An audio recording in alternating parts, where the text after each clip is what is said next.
That'd be absolutely devastating. Oh!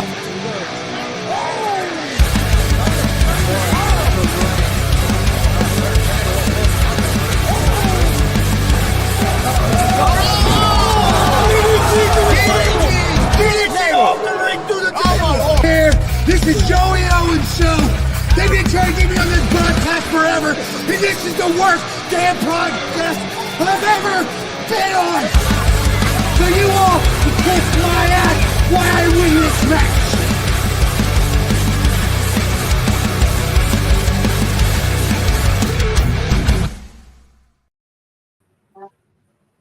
All right, what's happening, everybody? Welcome to GWR Gonzo'S Wrestling Room, Monday, September 22nd, 2025. I'm Chris Gonzo'S, joined by Tony Gonzo'S and Marcus Fine. How's it going, guys? Doing good, doing good. Doing good.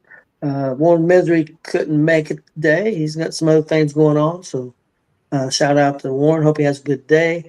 We'll get started. I think we're going to bring in Alex Bolton from FEW and let him promote a big show that he's got coming up this Saturday in Greenfield, Indiana.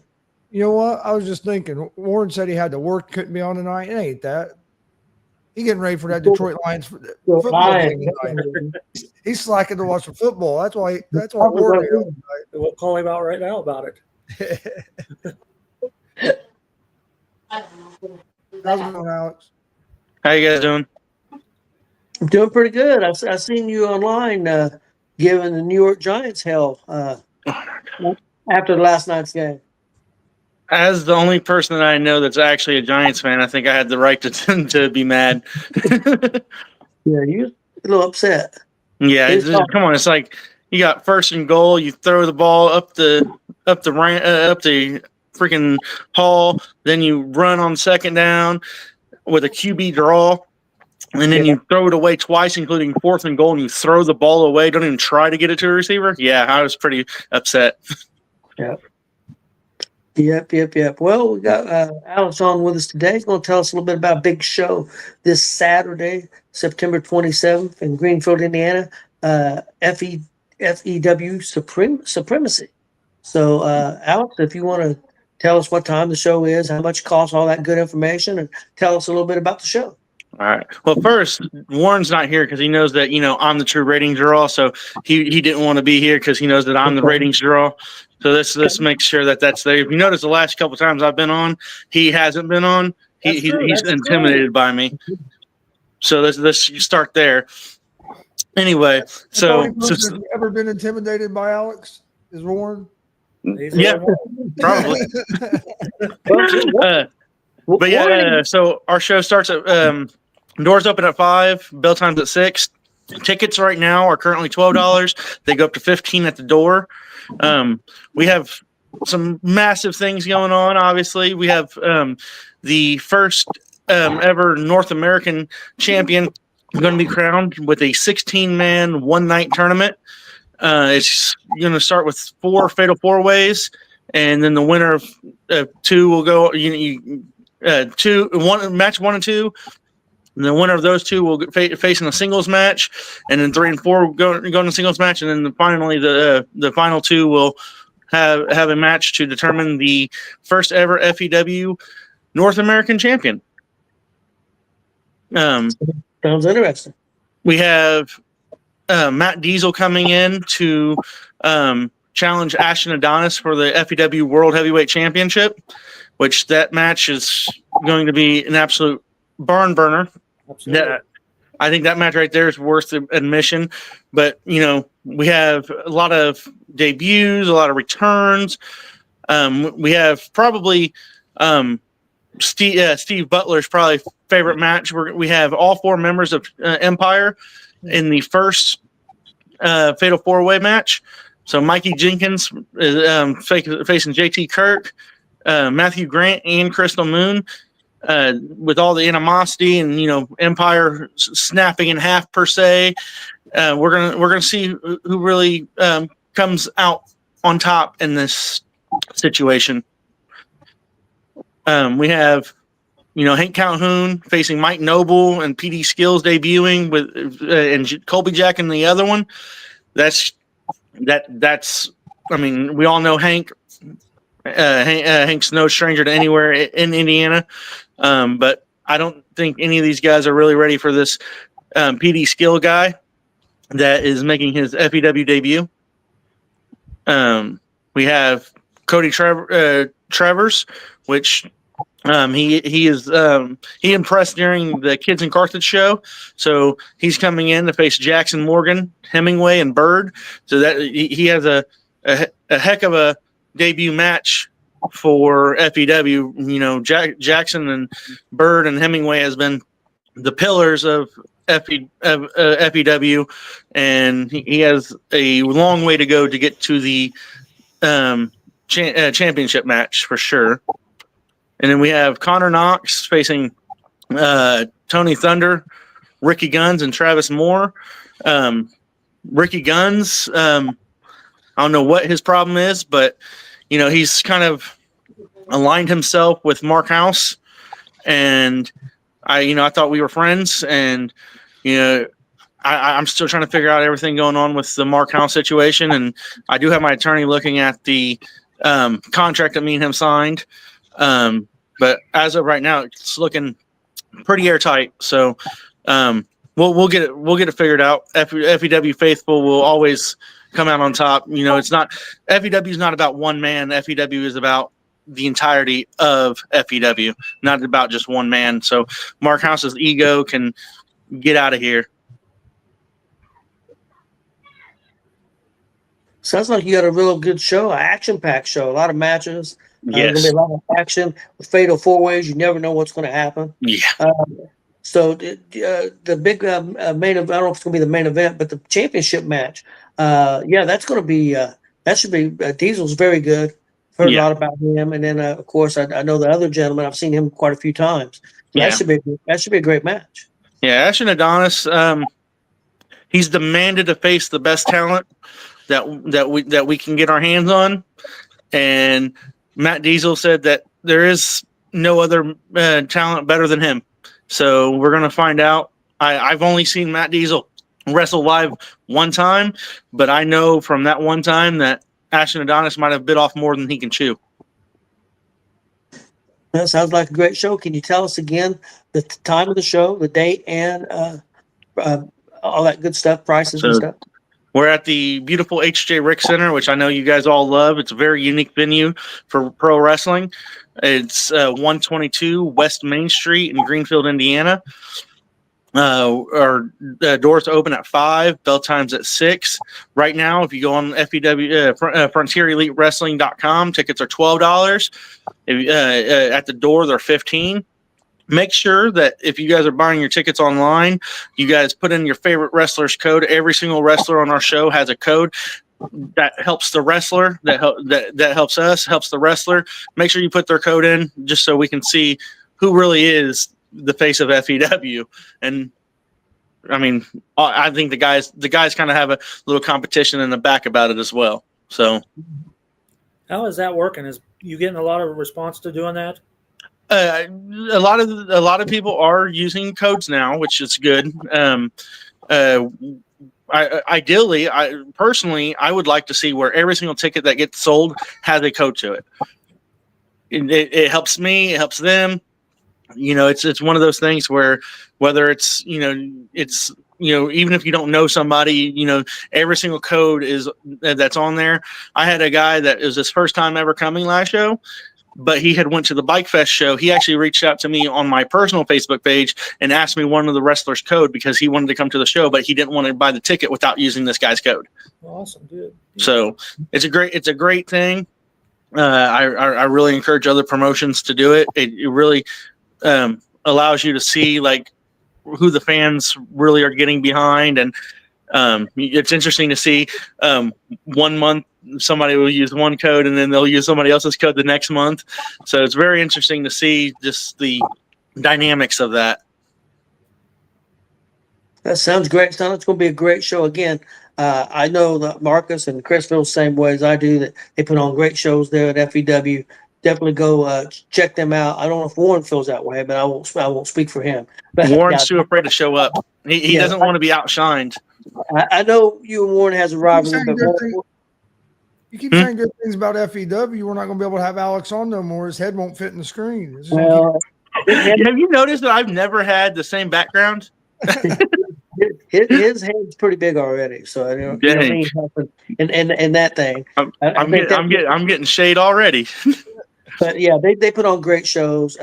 I can't put that over enough. I really enjoy when I get to go to those shows. So definitely spend the money. It's well worth it. Great venue. Definitely check out this show this Saturday night in Greenfield, Indiana. Alex, thanks a lot for coming on, man. We Yeah. really Well, I'm appreciate gonna it. respond to this. Mark House says I'm trash. Yeah. Well, we'll find out. You know, I got attorneys looking at it, Mark. Just because you think that you got one up and over, you yeah, you can I can't thank you for the card. You can thank me for allowing you the opportunity to be a part of my locker room. Okay. Sounds like more to come on this situation. It's a kind of a weird situation, but hopefully you can get that taken care of. I appreciate it. Thank you, guys. Yep. Thanks for coming on. Thank you. Okay, guys. Good show this Saturday in Greenfield. Marcus, any other shows? Yeah, all right. Let me go to that page. No, they're down here. I wrote them down. Okay. Of course, Friday night at the Dub. It's their big month-end show. It's called Shockwave. It looks like the main event's going to be the Outlaw title. Jordan James going up against Mark Magnus and Mike Noble in a triple threat. So that right there should be the price of admission. And they got a few others I don't have. Of course, Alex just did Supremacy. Saturday night in Martinsville is the JICW Austin Fury Memorial Show. They also are doing like I call like a King of the Ring. Last year's winner was Nick Diamond. The main event, I guess they said, is going to be Nick Diamond versus Jared Kripke versus King Fury, which is Austin Fury's brother, for that title. So maybe they're not doing like a King of the Ring, but it is action-packed show down in Martinsville. This will be the final Austin Fury Memorial Show at the request of the family themselves. And then on Sunday, Warrior Pro 4, Year 4. It takes place in Danville, Indiana. The main event's going to be Jay Beef taking on Jesse Winchester for the WPW title. So that's the shows I have. So, and again, like I said, and then Alex's show is also. So a lot of action-packed shows this weekend. Marcus, I got a question because I don't know if I'm right, so that's why I'm asking you, because I don't want to say something wrong. When is the show that WCWO is doing out in front of the? Oh yeah, man! Thank you. That's Saturday also. Oh man, how did I forget all those? Okay, no, that's next weekend. Is it? Because I thought it was the 20. I thought he said it was running at the same time as Thorntown. Let me gander at that real quick. Okay. I do know the Thorntown Turn Into the Leaves is next weekend. Man, I thought I'd seen the date, and I may have seen it wrong, but I thought it was this Saturday. That's why I was asking you, because I wasn't for sure if I was correct or not. While you guys are figuring that out, Kelly put a comment here that she'd like to thank everyone for their thoughts and prayers over the past month, and that she is doing a lot better. It is next Saturday, Tony. Okay. Saturday, the September 27th. Marcus? No, this says next weekend. Yeah, Anyway, Marcus, this weekend is the 27th. This weekend is the 27th. Weekend coming up. Day's the 22nd. okay, so this weekend coming up, we also, that's what you get when you've been off for a month. Yeah. Thank you, everybody. Okay, Okay. so WCWO is also going to be at the Festival of the Turning Leaves in Thorntown, Indiana on Saturday and Sunday, right on Main Street. You get to Thorntown, find a place to park. You cannot miss where that ring is. And it's a very good festival. Kelly I used to go over there every year. It's very well done. And then Saturday the 27th, WCWO will be set up in front of Lucas Oil Stadium as part of the Circle City Classic. They will be running shows noon, 3 p.m., and immediately following the Circle City Classic. So you got at least 3 shows taking place in downtown Indianapolis, right next to the building that housed the Royal Rumble back in January. So And no cost anything to see those shows, correct? absolutely, as far as I know, that's outside. I wouldn't think so. Yeah, there'll be a free show, so definitely check that out. WCWO is kicking ass, man. They are just doing outstanding. Thank you, Tony. I don't know how I forgot about that. And Joey, if you're watching, I'm sorry. I got my weekend mixed up. That's why I didn't say that. Miss Abigail's in there. she could have straightened me up a little bit. I did. I got since we hadn't been anywhere for a month, I kind of got my months all messed up. But yes, they are on fire right now. A lot of good wrestling. Continuing to be on fire because they got a whole bunch of other shows coming up that's outside the dub shows every week. So yeah, me and Marcus talked about this the other day. Man, they're doing with all the shows they do per year, they're doing over 100 shows a year, maybe more. And so they're just kicking butt, and a lot of good wrestling this weekend, independent wrestling. So if you're anywhere close to these areas, go check out independent wrestling, support it. So because a lot of good wrestling out there, a lot of good performers, a lot of good promotions. What's up, Zach? Yep, Zach Nova's in the house again. Abigail's in the house. Mark House was in the house. I don't know if he's still in the house, but anyhow. Okay, now I have prayers.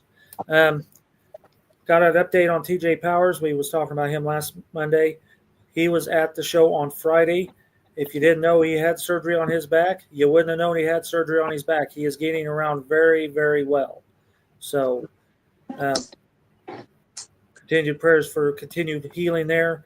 I did reach out to Bruce McGar, who I had not seen literally all summer long. He's had some medical issues I will not go into on this, but he is doing a lot better. So, but continue to pray for Bruce McGar. Christian Cash, also, he lost his brother this past week. So condolences to Christian Cash. And Cameron Wilson, who works for AACW, he had a heat-related incident take place Saturday. By the end of the night, he was doing okay, but he did have some trouble with the heat, and so we'll send our prayers out to him. Okay, birthdays. Tony got the call from our good buddy Bobby, and Bobby's birthday was this past week. Yep. And so we're giving a belated birthday to our good buddy Bobby, who every so often is with us on the road. So, and Bobby's missing it as much as everybody else is. So, happy birthday to Bobby. Okay, on Tuesday we got T.S. Wiley.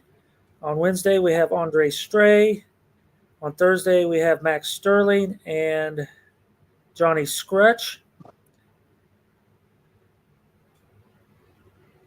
Not sure who that is. Then on Friday we have Austin Diamond. And on Sunday we have the WCWO rookie Ronan.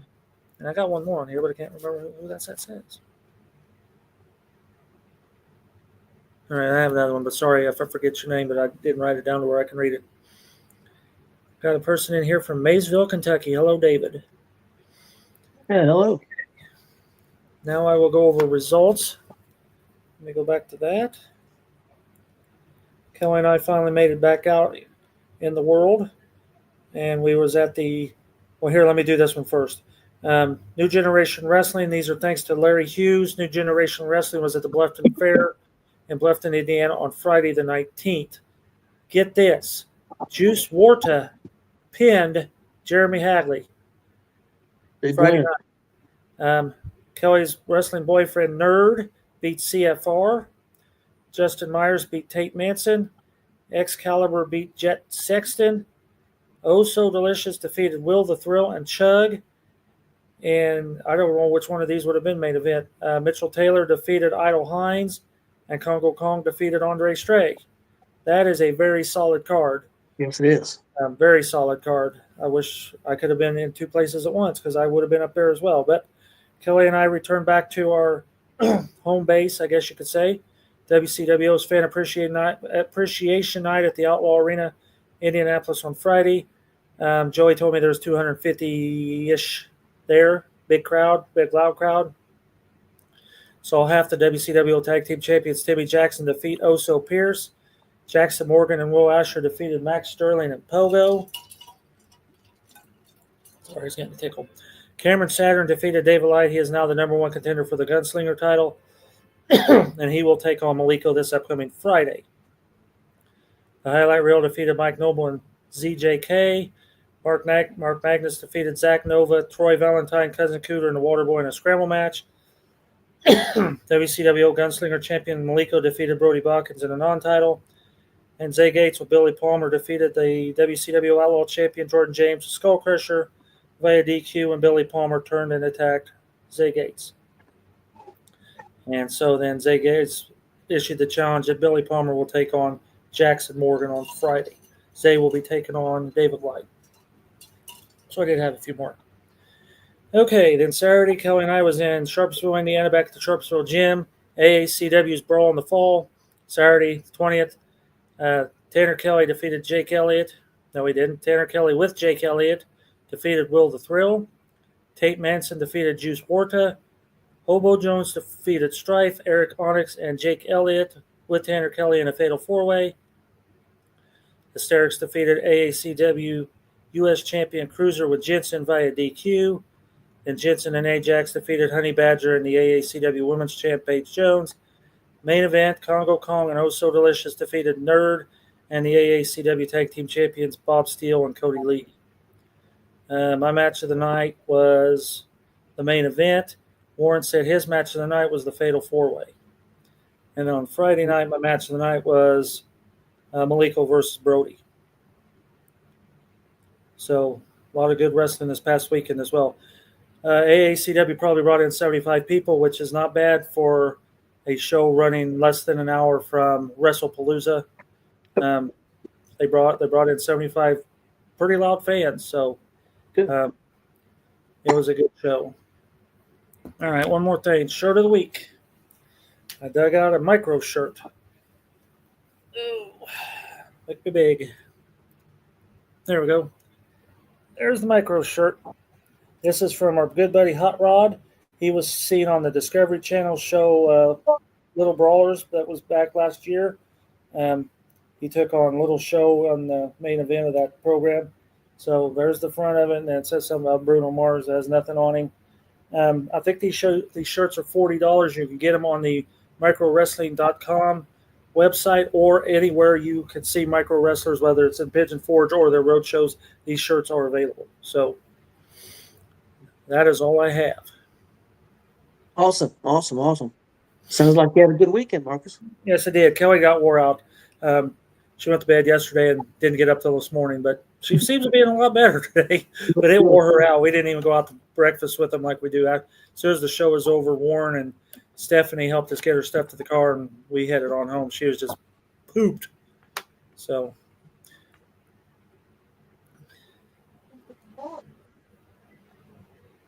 Memphis wrestling, yeah. well, he said WWA too. Mr. David will have to talk sometime. Part of the Poffos. Yeah, we'll have to talk sometime. We may have you on here. Yeah. That kind of a background. Yeah, most definitely. Can I ask you a personal question, David? How old are you? Just so I know roughly where you're at. I'm guessing you're in your 50s at least. Kelly said Nerd was robbed. FOE. Nerd was too busy gyrating his hips to worry about what was going on in the ring. He was up there in the audience and everything else. It's like,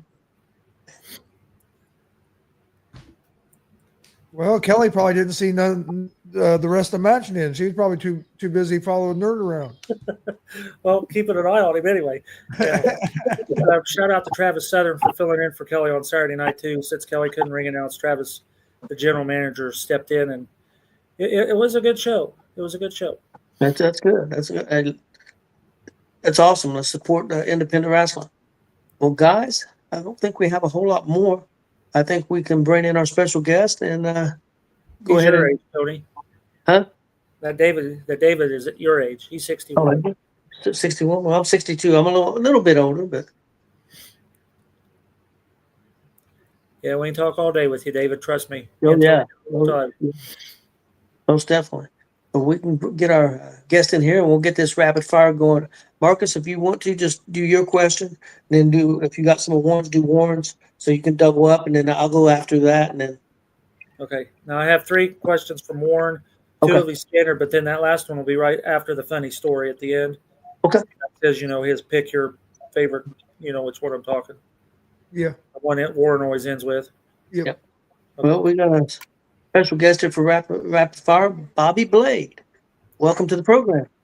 Hey, first of all, I just want to say thanks for having me on. I can't think of a better place to be on a Monday night than Gonzo's Wrestling Room. But however, I do have a gripe with you all. First thing right off the bat, I think I deserve a little bit better introduction. So allow me to introduce myself to you in case you don't know me. I am the meanest, cheatingest, chokingest, eye-pokingest, crotch-kickingest, your mama's stickingest, spitting on babies, smacking old ladies, one-man domestic disturbance, the man, the myth, the living legend, a true old-school icon, the man you paid to see. I am Lone Wolf, Bobby Blade, 5-time Hall of Famer. Again, welcome to the program, and that was outstanding. All right. Oh, thank you very much. I've been working on that for a long time. I gotta wait for the clock to finish. So, Marcus, It's 7 o'clock. Marcus, let's talk, me and you, and let's add him to that thing that we're doing. Yeah, I told you would. We may Yeah. have to do this in 2 episodes. I've got so much to ask. Yeah, but you know what the thing I'm talking about doing, the battle thing that we're going to do. Oh, well, he can. Yeah, okay. Okay, we'll talk. Well, you get with him, and we'll add him in. Okay. I'll do that. If he's willing to do it. Well, let's get going, guys. Marcus will go first. He's going to double up a couple times with our other gentleman who's normally with us, Warren, who couldn't make it tonight. He had another commitment. And then I will go third. Chris will go fourth. And we'll go around and do it for about maybe 20, 25 minutes or so. He's And having again, another commitment getting ready to watch football. He that's ain't working. not what he said. He ain't working. This is the first time I know he's worked on a Monday. It's always been third Wednesdays and Thursdays and stuff. So I don't know. Yep. I'll give him the benefit of the doubt. All right. I got familiar with Mr. Blade back in July. I did see him at the Frankfurt show, EWA at the Frankfurt show. And then the very next night, I watched him get inducted into his 5th Hall of Fame. And once I heard his speech that they had to cut short because, as you could tell, he could go for a while. So we got to get him on here because he's got stories. So congratulations on the Hall of Fame. Thank you very much. I love your entrance music, by the way. So whoever wrote that is a genius. That was fantastic. So That'd be me. Yep, you did very well. I appreciate that. Again, thank you for being on. My first question is, when did you first get interested in professional wrestling? Well, I've been watching it. I've been a fan of it ever since I was a little kid. My dad had always told me that I started watching wrestling around 1977. I grew up watching Memphis wrestling, so Jerry Lawler and Bill Dundee, they were my favorites as a little kid. But then, however, later on, started watching Georgia Championship Wrestling, and I got hooked on a guy named Roddy Piper. And he caught my attention. He was the first guy to actually catch my attention and keep it because he was this loudmouth, brash guy.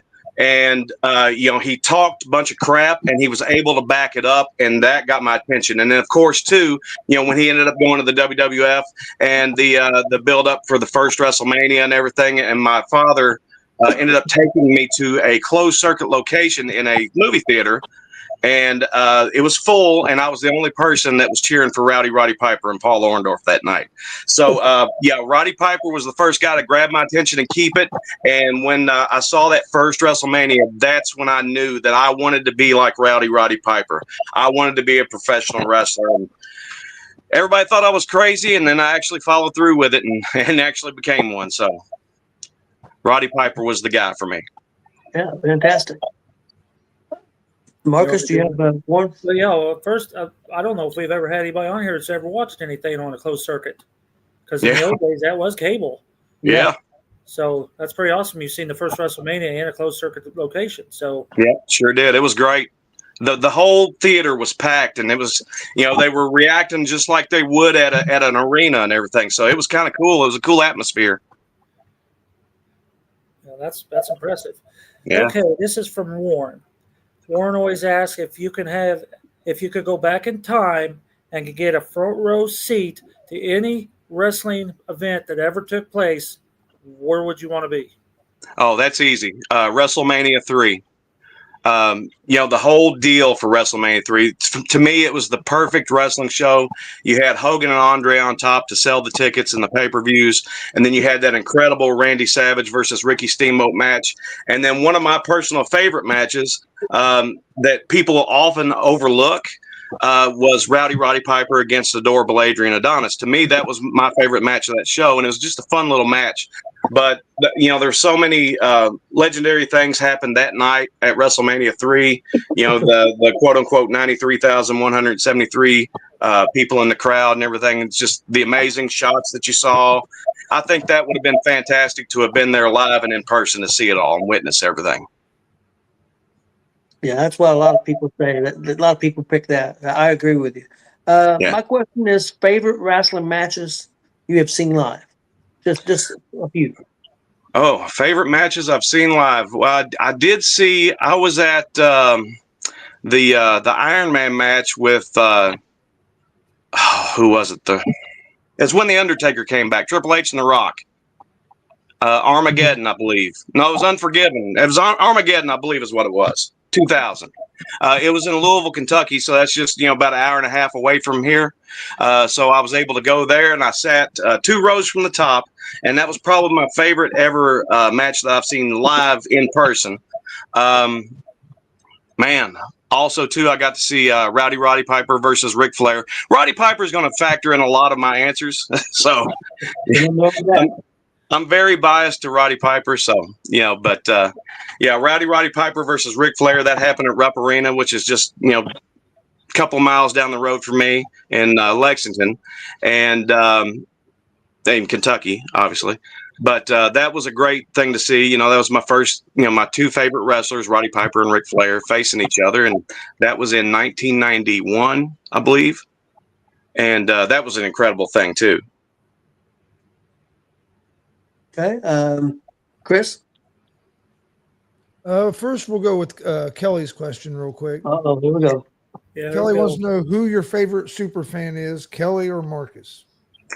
Well, I cannot answer that because I just met you all the couple times.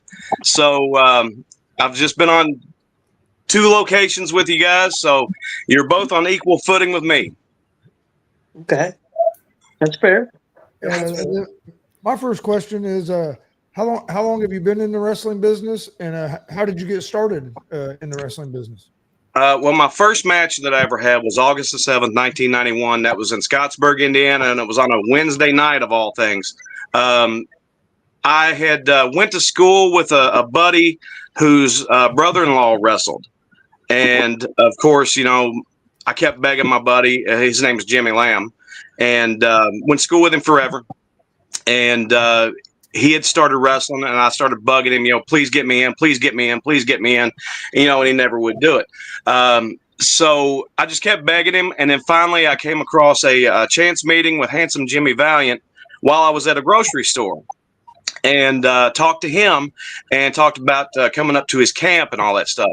And he quoted me a price and said, here's what, will happen and all this and all that. We'll find a spot for you and get you trained correctly and all that.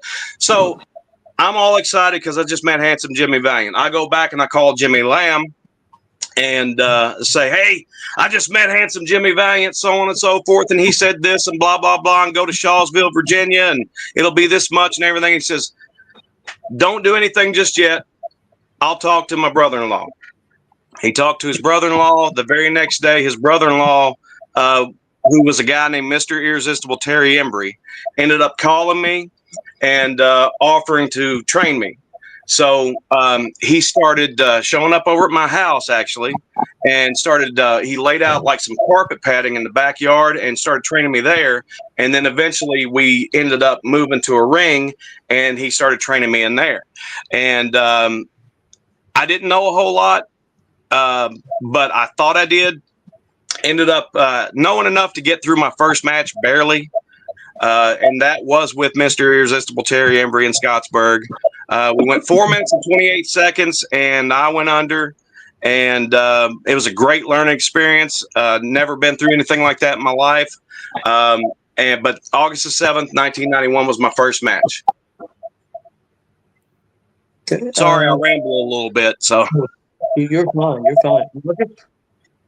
Okay, I looked into some stuff. You've had a busy week. yeah. Just this past week alone. Tell us about working with. You've worked with some big names here.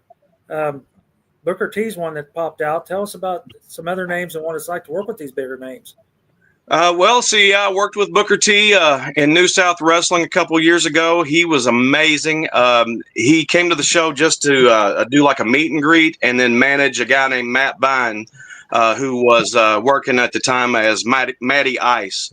And he was the Reality of Wrestling champion in Houston. So they were doing a little cross promotion between Reality of Wrestling and New South Wrestling. Booker T came down. He watched everybody's matches. He critiqued everybody. He offered advice. Man, he was great. He was fantastic, and he gave me props for my my promo that I did because I was managing at the time as well. And then also too, I would slip over on commentary during the last half of the show and do the back half of the show on commentary with two other partners. And I actually did commentary on the match that Booker T managed on. So he was kind of close to us, and we would say something and he was close enough to hear us, and he kept looking over and he would give us, nods of approval and everything. And I was over the moon. Let's see, other than Booker T, I've worked with, Jerry the King Lawler, Superstar Bill Dundee. I've wrestled the Bushwhackers twice. That was in 98. And just about everybody that's been through Memphis, the company I was working for at the time was called the Mountain Wrestling Association, and we kind of sort of had a working relationship with the USWA, which was the Memphis territory. And when guys weren't being used down there, they would come up and work for us and everything. So we would work with almost all of those guys that were, in Memphis at that time, and that was a great learning experience. Let's see. Rhino. I've been on shows with Rhino, Nick Aldis. I was just on a show Thursday night in Hyden, Kentucky, with the NWA World Heavyweight Champion Thomas Latimer, and that was a cool experience to be able to call that match on commentary. Never thought I would ever say that I got to call an NWA World Heavyweight Championship match. That was an amazing experience, and that was something that I'll never forget. That's awesome to be able to say that. That's crazy because I'm a big old school NWA fan. Yeah. So yeah, that's awesome. Who has been the biggest influence on your wrestling career? Oh man, biggest influence, Dale TNT Mann. He was a promoter here in Kentucky. He also too, he's an old school guy, so he did jobs for like WWF and Crockett's, and all around the the different territorials and all that areas and stuff. But he ran the Mid-Continental Wrestling Association, which later became the Mountain Wrestling Association, and he ran that forever. And it started in 1969. He took over in 1970 and ran it all the way up to 1995. But he was the guy that he took a shot on a quiet, introverted, skinny kid with long blonde hair, gave him a chance, and allowed him to come up out of his shell and everything. And I totally thank him for that. There was also another guy that influenced me really well too. Is a guy named Fabulous Danny Fargo. And he was the guy that allowed me to find my voice and allowed me to start cutting my first promos. I never opened my mouth. I was the silent type, kind of like a beautiful Bobby Eaton for the first several years. And then finally, Danny Fargo was out there. And I just had a match with a guy named Sexy Sean Casey. And I come up and I'm supposed to cut a promo. I'm scared to death. I don't know what to do. So Danny Fargo takes the microphone, just sticks it in my face, and he goes, "All right, it's time, sink or swim." And then I just unleashed hell on this promo, and I've become known for my promo skills. So, and that's all because of Fabulous Danny Fargo. So I have him to thank for that. So Dale Mann and Danny Fargo, the two biggest influences on my career. Okay. Chris?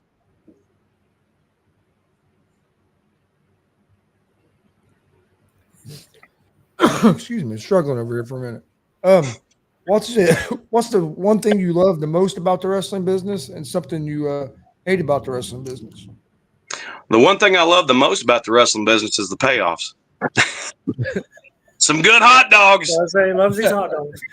No, I love the camaraderie, especially with the older guys. The older guys kind of stuck together and everything, and we were like more of a family and all that stuff. One thing that I hate about the wrestling business is the egos. The egos just kind of kill it for me. When you got somebody there that. Here's the thing. We're all there to accomplish the same goal, and that's to entertain the people that paid their money to come in to watch the show and to entertain them enough to where they'll pay money to come back the next time. Now, when you've got somebody in there saying, well, I'm not going to put so-and-so over because of my ego this and my ego that kind of kills the entire vibe, and that kind of kills what we're trying to work toward, Just show up.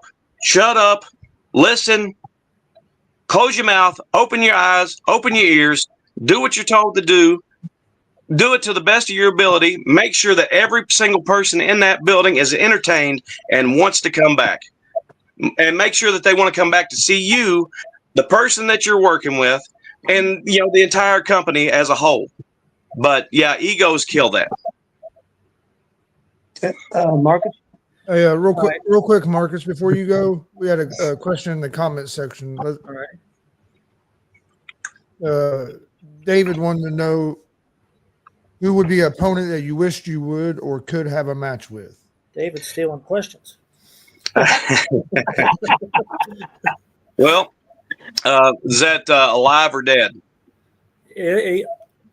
My question is whoever. So I'm sure David's the same way. I've already brought his name up 1,000 times so far, Roddy Piper. That would be my number one go-to guy that I ever would want to work with, ever. Okay, let's and go. I never got a chance. Who would you want to work with that's alive today?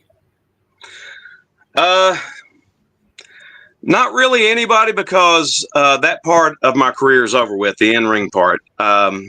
I'm very, very happy doing commentary and managing. So, good.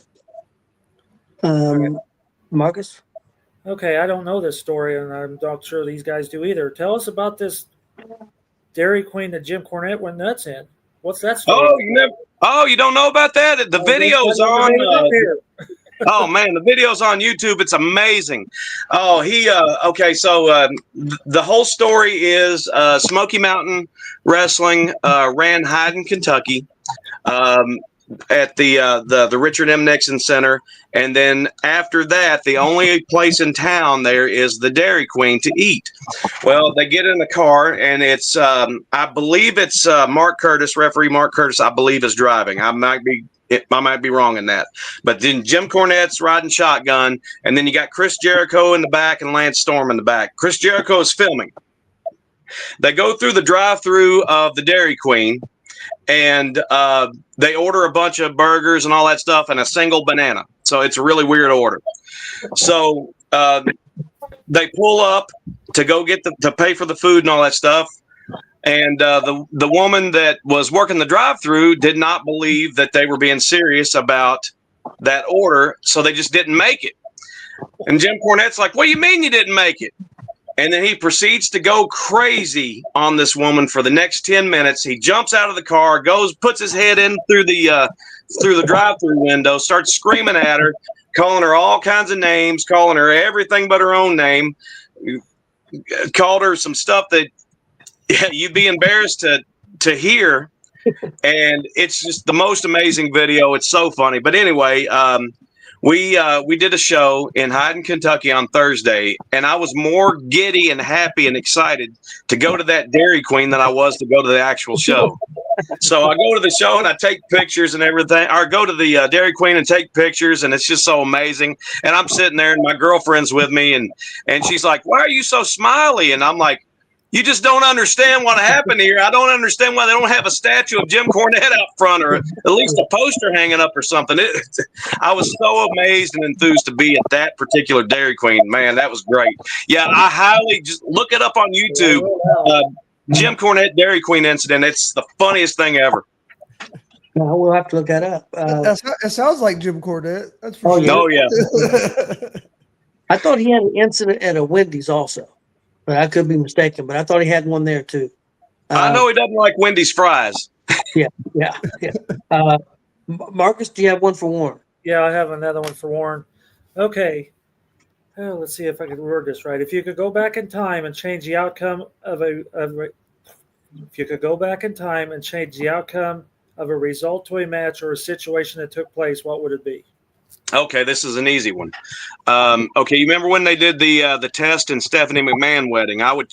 They did the deal where Triple H took Stephanie through the drive-through and all that stuff at the end of the wedding. Big reveal. Triple H drugged Stephanie, and then now they're married. Blah blah blah. Well, anyway, like the next week or two, they have a match on Monday Night Raw, and Triple H just squashes Test, and I'm like, okay, here's the thing: you have Test, who looked the part, looked like he could draw money. Triple H could carry him to a believable, great feud, great program, and everything like that. That, with that backstory of Stephanie McMahon being involved, that could have been a good ratings draw. I think that if you would have put Test over Triple H in that particular match, you could have had a huge star, a brand new star, and built him up, because Test should have been filled with rage after that, and he could have had a great thing with Triple H, but they squashed him right off the bat. And I'm just like, man, you missed the boat on that one. But what do I know? I'm just a lowly independent guy. So I kind of agree with you. Let's see. For me, favorite moment in your wrestling career? Favorite moment in my wrestling career was being inducted into my first ever Hall of Fame, which was the Mountain Wrestling Association Hall of Fame, because I've been in the wrestling business since '91, so I'm coming up on 34 years. And actually, I just passed 34 years, I should say. In 2010 in Winchester, Kentucky, I was surprise inducted into the MWA Hall of Fame, and it was in front of a packed house, and it was the MWA's 40th anniversary show. It was a long-running company at the time, and it shut down like 3 years later. But anyway, I didn't know it was a big production. We had videos made to play on the big screen and everything for all of the Hall of Fame class that year, which included some of the bigger names in Kentucky wrestling history. And I was the very last induction, and it was a total surprise, and it was a shock. And I got up in the ring, and I bawled like a baby. And as soon as they said that we have one more surprise induction, everybody look at the screen, and my music started playing. And the video that was playing up on the screen was me coming to the ring as a manager with a monster Abyss behind me. So I looked at the video, and it didn't register that was my music. And I saw Abyss, and I'm like, oh, cool. I didn't know Abyss was here tonight. I didn't see him in the back. That's cool that they're putting him in the Hall of Fame tonight. And I look over at Aaron Rose, who's my commentary partner that night, and his eyes are really, really big, really wide. And he's going, pointing at me, and I'm like, huh? And then I look up, and I realize that the clips have changed, and it's more clips of me. And I'm like, oh, crap, this is me. So I got up, and I walked from the commentary booth into the aisleway. And as soon as I hit the aisleway, just tears just started flooding. And then there was a bunch of the old school guys that were there for specifically the Hall of Fame, I should say. As soon as they saw me and everything, they had their arms outstretched. I gave them a hug, and they just all started bawling. And then everybody in the crowd, Bobby, Bobby, Bobby. And my head swelled up like this. And man, so yeah, that was my favorite moment in my career right there. They completely caught me off guard. That was a surprise. It was a shock. And I wish my mom and dad would have been there that night to see it. So. Okay. Chris? Well, in your almost 35 years in the wrestling business, what's been the biggest change that you've seen in the business from when you got into it to now? Well, back in the day, we used to be able to call stuff, on the fly in the ring because we had kayfabe dressing rooms, heels in one dressing room, baby faces in the other dressing room. So, you wouldn't see each other beforehand. Now, the biggest change that I've noticed now is everything is talked about beforehand. Like, you're going to do this and blah, blah, blah. And then you take the bump over here, 0.2 meters away from the left side of the ring and this, and, make sure you're that, and I'm just like, man, how do you remember all this stuff? And I'm just like, man, it's, we just called it on the fly. We knew, I don't know, how much, kayfabe is on here, if you practice that on here or not, but, we used to call everything in the ring on the fly. We knew the finish, but that was about it, So that's the biggest change, I think. Do you think it's a good thing or a bad thing that has changed like that? It's a little bit of both. It's a little bit of both. Yeah, because the thing is the calling the spots in the back allows for faster paced action and faster paced matches. However, if you get lost, how do you recover from it? A lot of the guys nowadays, they don't know how to recover from it. They get off script and then they're screwed. Yeah. And back in the day, we would call it on the fly and all that stuff. You can adjust things, in the ring, if you needed to. And I would think that would help because you could adjust it like how the crowd's reacting as well. Yep. The thing is too is some of these guys nowadays, they get in their spots and they start doing 100,000 moves and going 1,000 miles an hour, and the crowd might just be sitting on their hands. And you need to adjust that, because if the crowd are sitting on their hands, that means they're not enjoying what they're seeing and what you're giving them. So you got to adjust that on the fly and be able to switch that to entertain the people in the building that paid to come see you. I always told people that new school wrestling works, but it doesn't always work. However, old school wrestling always works, because you can always work a crowd into buying what you're selling. Yep, makes sense. Yeah, I agree with that 100%. Of course, I've been around a long time. Seen a lot of wrestling. Well, we've done commentary where the storyline fell apart. We see that. Yeah. Because then all of a sudden the action just stops and they're like, okay, well, they lost track of where they were at. Yeah. We've seen that. So and you can tell the difference in the matches that they're calling in the ring, or the matches that like he said are all planned beforehand. Because like you still see some of the I don't want to use older, but some of the more experienced wrestlers, you'll still see some of them guys calling it as they go. And then you can tell it where you get some of the younger guys and it's all pre-planned, and you can tell the difference, especially like guys like all of us that watch a lot of wrestling and go to a lot of events. Yeah. Marcus, down to our final 3 questions. okay, 3. Okay, you did commentary Shark Boy this past week, am I correct?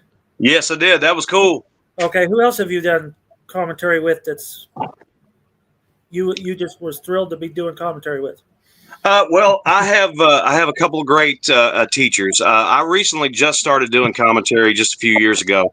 I did a run with commentary before COVID, and it wasn't very good, and it wasn't very satisfying because I didn't know what I was doing, and nobody was really teaching me how to do it. And then COVID shut everything down, and then when they restarted, there's a guy named Aaron Rose who contacted me because a new company was starting up, which was the Elite Wrestling Alliance, and they were going to be having commentary and filming the shows and stuff like that. And the commentary crew was supposed to be himself, Aaron Rose, and a guy named DJ Otis Badass, who was he's a DJ on a local radio station here. And Otis couldn't make the first 3 shows, so Aaron calls me and he says, "I know you're done," because at that point I was done with wrestling. I was done with wrestling, and he says, "I know you're done with wrestling, but Otis can't make these first 3 shows for the EWA.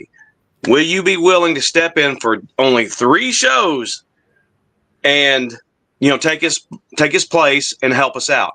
And I'm like, no, man, I'm done. Okay, you talked me into it.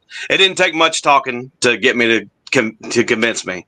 So I go to do the first 3 shows, and 3 shows wound up to be over 100 plus shows since I've been back now. But he taught me, Aaron Rose taught me really well. I learned a lot from Aaron. There's also a guy named Nick Manawa who he does commentary everywhere, and I give Nick Manawa a lot of credit as well. I do more of a sports-based commentary broadcast with Nick, as I do a Gorilla Monsoon and Bobby Heenan type broadcast with Aaron Rose. Each company that I commentate for, I do a different style with. Those are my 2 teachers. That's who I consider my 2 teachers. Done commentary with Shark Boy and a lot of different independent wrestlers around the area here. There's another guy who's just starting up too, and he's doing really well for himself. His name is Brant Turner. He's the son of Crusher Bones. He's well known on Twitter as Tripping Balls, and he's coming along really well too. I like working with him. The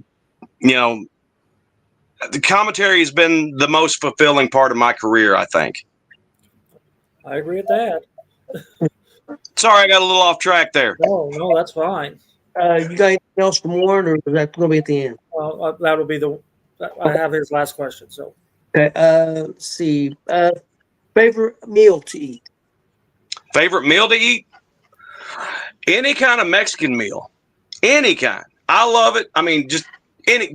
However, though, I need to be near a bathroom because it will murder me. But I love it. It's the best tasting stuff in the world. Anything. Okay. Can't go wrong with Mexican. Man, yeah. Chili relleno. Oh my gosh. Yeah. Oh my God. Okay, Chris. Yeah, you had mentioned during my last question about slowing down, about how everything's sometimes fast paced, and we always hear a lot of people telling you, like younger wrestlers in the business, to slow down.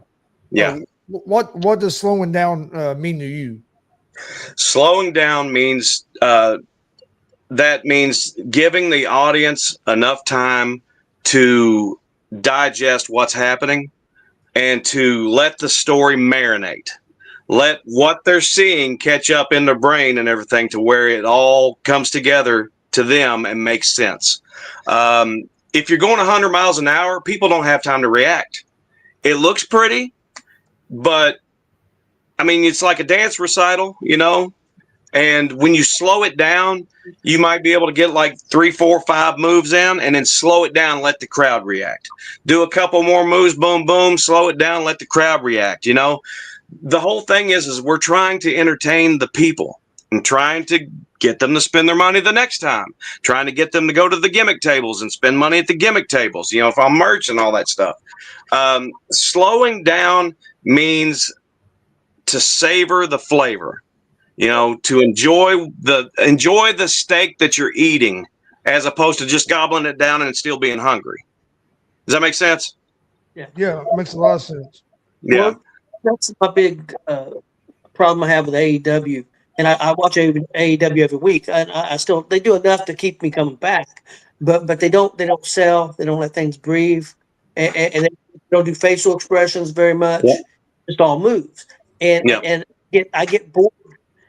I know it's going to sound bad, but I get bored real easy, especially like this pay-per-view they just had, 5-hour show.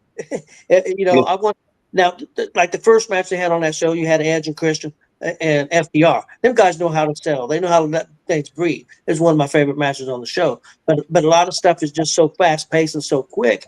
It's just like you said, bang, bang, bang, bang, bang.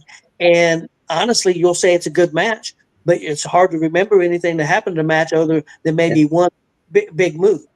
You know?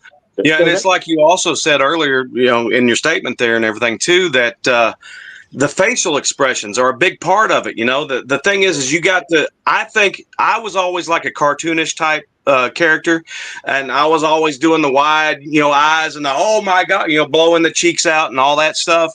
And the the thing is I hate more than anything for a wrestler to go to the ring and they're just, there's a blank stare on their face, because they're trying to remember 1,000 spots.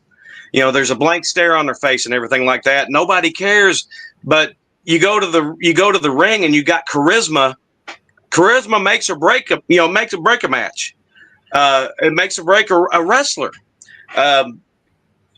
Charisma trumps everything, in my opinion. That means more than the actual wrestling. If you're very charismatic, look at Dusty Rhodes. Dusty Rhodes goes out there, he does some basic moves and everything, but he's shucking and jiving. He's, this Saturday night in the Omna, baby, and stuff. He talks the people into the building. Charisma can talk the people in the building. Charisma involves the crowd. If you look at somebody in the crowd and you get one person involved in that match, then it spreads like wildfire amongst that whole side of that ring. Then you turn to this side and you work on this crowd, the side of the crowd. It spreads like wildfire over there. Before you know it, you got the whole building going crazy, and you're doing basic stuff and all that stuff. If you involve the crowd and you're charismatic to the crowd, and you give the people a reason to care about your match and to care about you, and to care about enough to go to your gimmick table and buy your merchandise, or care enough, hate you so badly that they were willing to pay money to come back the next time to see the top babyface kick your butt, or if you're a babyface, come to see you go after the heel champion and all that stuff. You're doing something. That's where you're doing something. Getting the people to come back, that's the main thing. And to do that, charisma is the top number one thing. Charisma, and then wrestling. Yeah, I agree. Make me believe, and I'm not saying you know what I'm saying. I believe everything, but make me believe. Get me into the match. That's what counts. Okay, I think I lost my place. Who's next here? Marcus. Yeah. Or actually, Marcus. Yep. Have you had a chance to go to the Miss Elizabeth exhibit in Frankfurt? Yeah, actually, I worked a show there about a month ago. I wasn't sure if you was at that show or not. Give us what your opinion of that museum was. Good majority of the museum is just like, a history of Frankfort, Kentucky, and Kentucky in general. But there's one room that is a very nice room, and you walk in, and there's like a couple of Elizabeth's dresses, and like some of her leather jackets that she wore when she was part of the NWO, and a necklace she wore at WrestleMania 3. And there's lots of pictures and merchandise on the walls and everything like that. And honestly, I think it's a great addition to that museum. And, it can really get somebody that's not even interested in wrestling, or at least the history of it, Miss Elizabeth's part of it. I think that was a welcome part. I wish it was going to stay around, but I think it's only going to be open for like 2 years or something like that. And then they're going to shut it down. But I think it should remain a permanent fixture inside that museum. Can I ask Warren's question? It's not a Warren's question, but can I take his spot? Yeah, go ahead. Okay. Well, you said you worked with Jerry Lawler and all them. Give us some of the famous venues that you've actually worked in. My favorite venue is the Georgetown Convention Center in Georgetown, Kentucky. There's it's a little smoky bingo hall. Smokefield Bingo Hall. It's still there, but it's being used for something else now. No wrestling events have ran there since like 2004, 2005, something like that. But there were so many big names that came through that particular building. Like Randy Macho Man Savage, he worked there for ICW as well as the beginnings of the MWA. Lanny Poffo, Hillbilly Jim got his start there. Jerry Lawler's been there. Jeff Jarrett's been there. Gypsy Joe, all these huge names from the 80s and the 70s and even the 60s and everything have all wrestled in that building. And we've ran TV out of that building and all that stuff. I worked with a lot of Memphis guys in that building. All these huge names have come through that place. And it's just got such historical meaning as far as wrestling goes. I've seen a lot of guys in the twilight of their careers there. I've seen a lot of guys that are up and comers, a lot of guys that hadn't yet made it, but are soon to be making it. Like Carl Anderson, he wrestled there, every week. We were there. And the Monster Abyss, when he was Prince Justice, Wildcat Chris Harris wrestled there. Jillian Hall wrestled there. Who else? I'm drawing a blank right now, but that was a historical building. We just did a show at the Richard M. Nixon Center on Thursday night in Hyden, Kentucky, and like I said, the Smoky Mountain Wrestling used to run there, and so that's a historical building as well. We just ran Pikeville at the same place that Smoky Mountain Wrestling used to run years ago. So on and so forth. There's a lot of great venues with a lot of great history. Indianapolis, the National Guard Armory up there. The Tyndall Armory?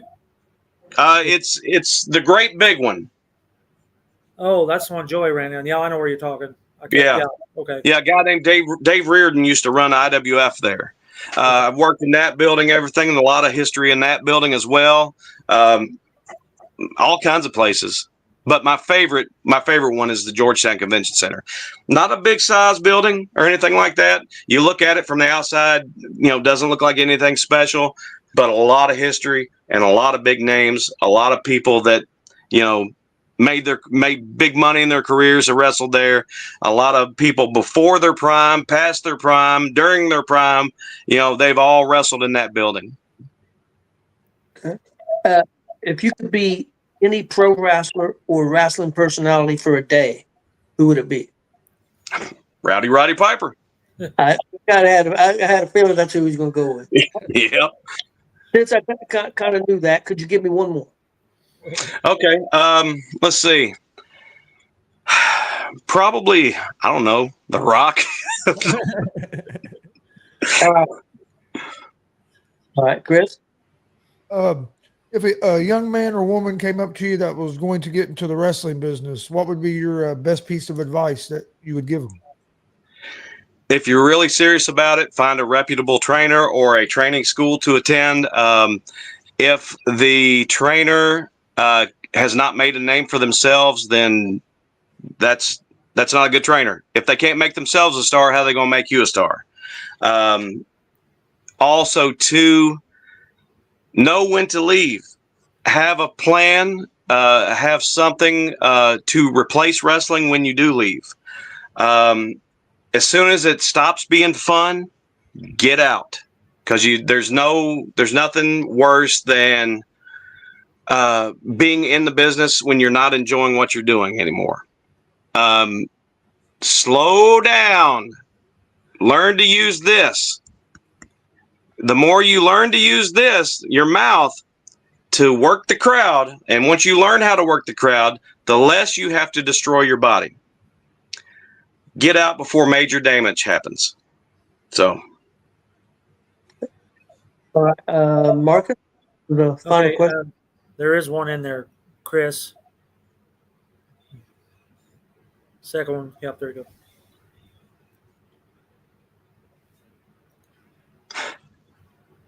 Well, yes, I would go against Andre the Giant, but there better be a massive payday for it. Hopefully Andre, because if he didn't like you, he really beat the crap out of him. Yeah, you heard those stories of where he was wrestling Randy Savage. He didn't like Randy Savage at all. No. Yeah. Yeah. Okay, I'm going to ask Warren's first, then I'll do mine. Warren always finishes up. He wants to know if you were a degenerate or an NWO. Okay. I'll let him know. That's a good answer. For life. We've had 2 or 3 people write in 4 Horsemen. I'm 4 Horsemen. Yeah, I'm 4 Horsemen as well, but however, between the Degeneration X and the NWO, I'm picking the NWO. All right. Okay. It's time for your funny story. Okay. You haven't already told a few funny stories, but we're ready for another one. How PG does it have to be? It doesn't have to be PG. Trust me, Scott Diamond was on 2 weeks ago. Do you think that was PG? Oh, geez. Yeah, I heard you got Austin Diamond coming up. I'm very sorry. Yeah, a few weeks. Okay, let's see. funny story, and this is kind of disgusting, and this is also going to be in a book that's going to be released here in the next year or so of locker room stories. I'm in Mount Sterling, Kentucky, and I'm getting ready to have a mixed tag team street fight. And let me preface this by saying that I was very sick going into this. So that's a must-know fact. I was very sick going into this. It's me and a woman named Siren against a guy named Tuffy and a woman named Tammy B. So what was supposed to happen was, fight, biff, boom, bam. Eventually, they're going to take a trash can, stick it over the top part of my body. Okay? And then they were going to take baseball bats, beat the can while I'm inside of it. Boom, boom, boom. And then Tuffy was supposed to give me the Iggy. Big baseball bat shot. I take the bump. Tammy B goes to the top rope, jumps off, and is supposed to give me a splash onto the trash can with me inside of it. 1, 2, 3.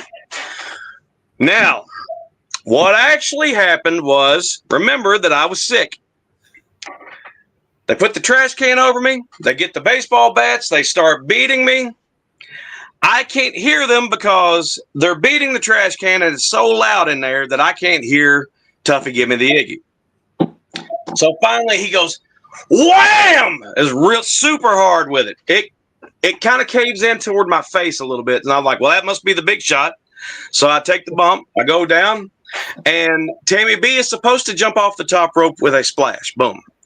She jumps off the top rope and she gets scared in midair and ends up putting her knees down. So she drives her knees into this trash can, and it drives the trash can into my stomach, and it drives a bunch of sick out of my butt.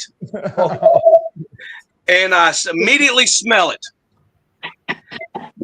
Now, at that time, I'm wearing Raven-esque type gear, the cut-off shorts and the cut-off shirt with the flannel around me. If I hadn't been wearing this flannel, you would have seen it because it would have came through. It was so wet that it would have came through the shorts. The flannel was the only thing camouflaging it so you couldn't see it. So she pins me, 1, 2, 3. I'm laying there. I can't get up because I just took a double knees off the top rope into a trash can that was on top of my head after I've been beat with baseball bats. So I can't get up and get to the back. So I have to lay there in it. And then finally, they get out of the ring. They go to the back. I slowly get the trash can off of me. I make my way to the back. And then I can't go to a shower because there's no shower in that building. And I have to go out and manage the next match. Well, actually, it was a boxing match, so I was a corner man, like a judge or a corner man for one of the guys. It was a brother versus brother boxing match. So I had to go out and be a corner man for that. You can smell me from a mile away. I'm not feeling good, and I'm nasty.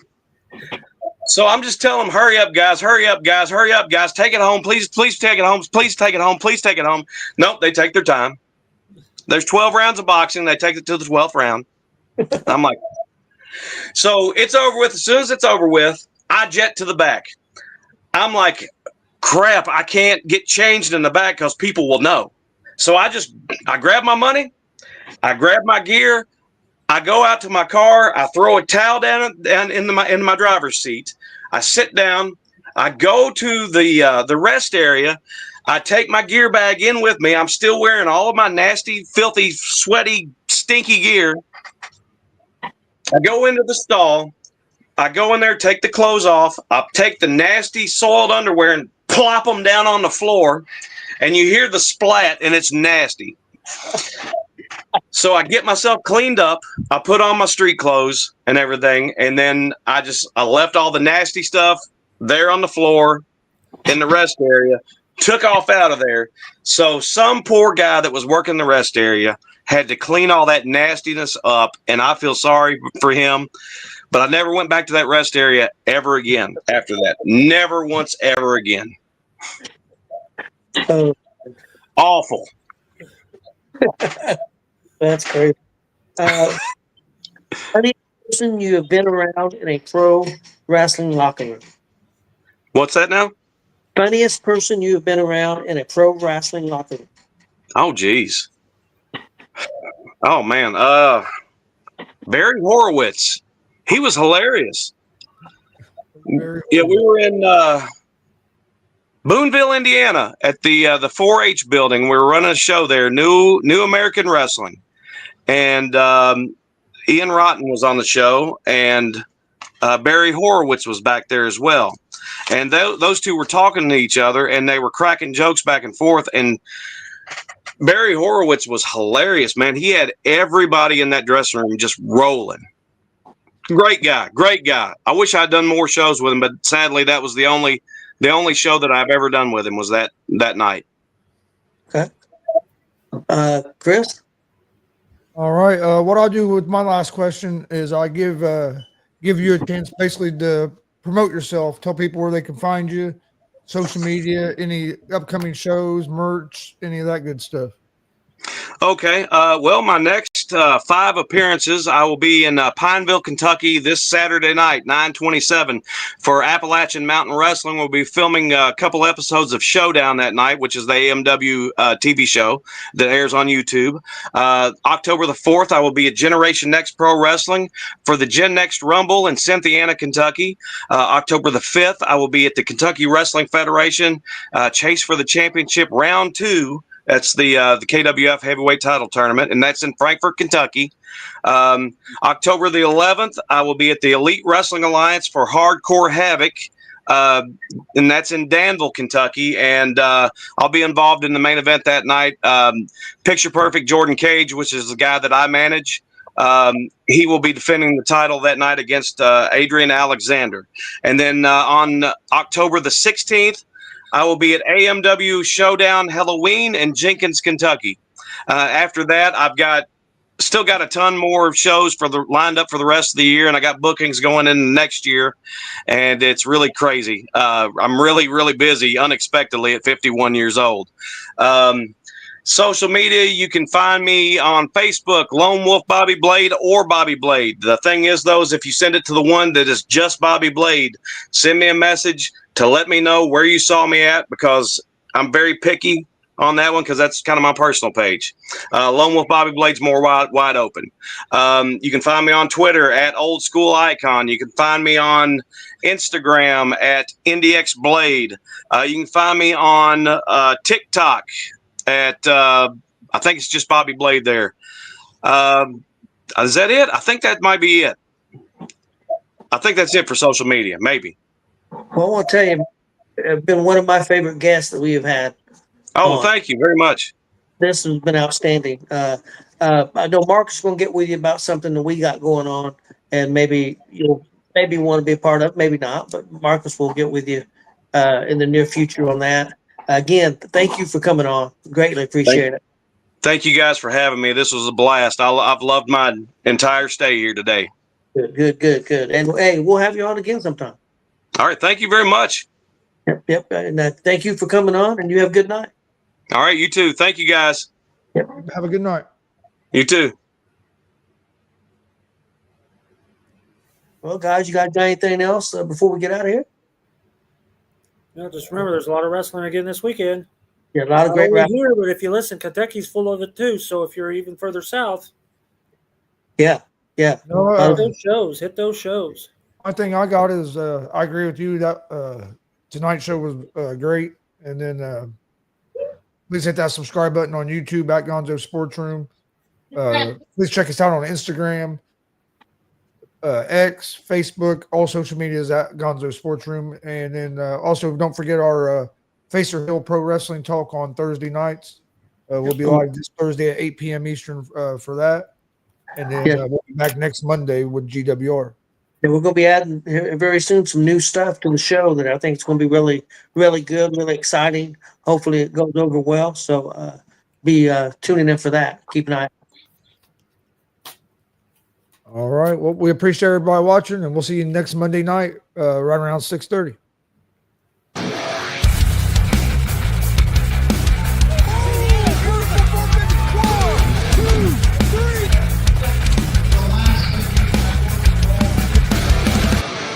That'd be absolutely devastating.